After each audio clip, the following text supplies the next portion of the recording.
Iqtibos Taleb Nassimdan. Zamonaviylikning la'nati shundaki, biz tushunishdan ko'ra tushuntirishga, bajarishdan ko'ra gapirishga ko'proq moyil bo'lib qoldik. Zamonaviylikning la'nati deganda nima nazarda tutilmoqda? Zamonaviylik bu yerda faqat texnologik taraqqiyot emas, balki axborot asrining odamlarga ta'siri haqida. Biz bugungi kunda ijtimoiy tarmoqlar, tezkor muloqot, shaxsiy brendlar, ko'rinishga asoslangan qadriyatlar bilan yashaymiz. Taleb la'nat deb bezza aytmayapti. Bu taraqqiyot bilan birga kelgan nojo'ya oqibat. Tushunishdan ko'ra tushuntirishga moyil bo'lib qoldik. Bu nimani anglatadi? Bu jumla zamonaviy odamlardagi chuqur anglamasdan fikr bildirish, shunchaki o'zini bilimdon ko'rsatishga urinishni tanqid qiladi. Ko'pchilik odamlar haqiqiy tushunishga vaqt ajratmaydi. Buning o'rniga ular qandaydir mavzuda internetda o'qigan bir-ikki narsasiga tayanib, ekspertlik ko'rinishini yaratishga harakat qilishadi. Bu esa yuzaki, samarasiz va hatto xavfli bilim tarqalishiga olib keladi. Bajarishdan ko'ra gapirishga moyil bo'lib qoldik. Bu nima degani? Bu esa faoliyat bilan emas, gap bilan yashaydigan jamiyatni tanqid qiladi. Ustuvorliklar o'zgargan. Oldin ish qilgan odam hurmat topardi. Hozir ko'rinadigan odam hurmat topyapti. Oldin natija muhim edi. Hozir ta'ssurot muhim bo'lib qoldi.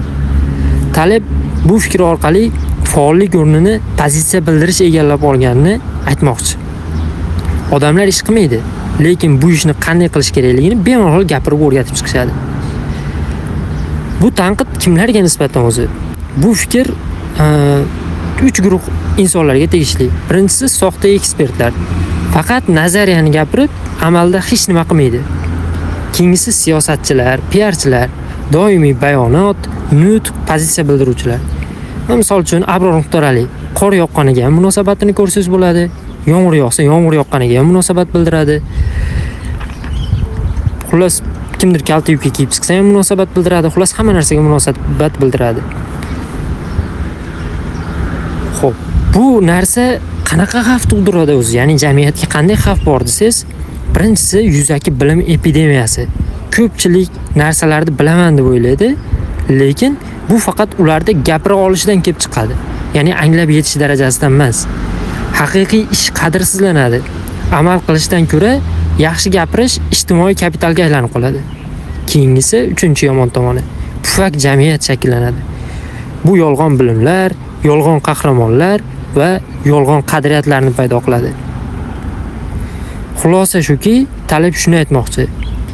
Zamonamizning la'nati shuki, biz tushunishdan ko'ra tushuntirishga, bajarishdan ko'ra gapirishga ko'proq moyil bo'lib qoldik deganda, Taleb xulosa qilib aytmoqchiki, tushunishga intil, bajarishga harakat qil.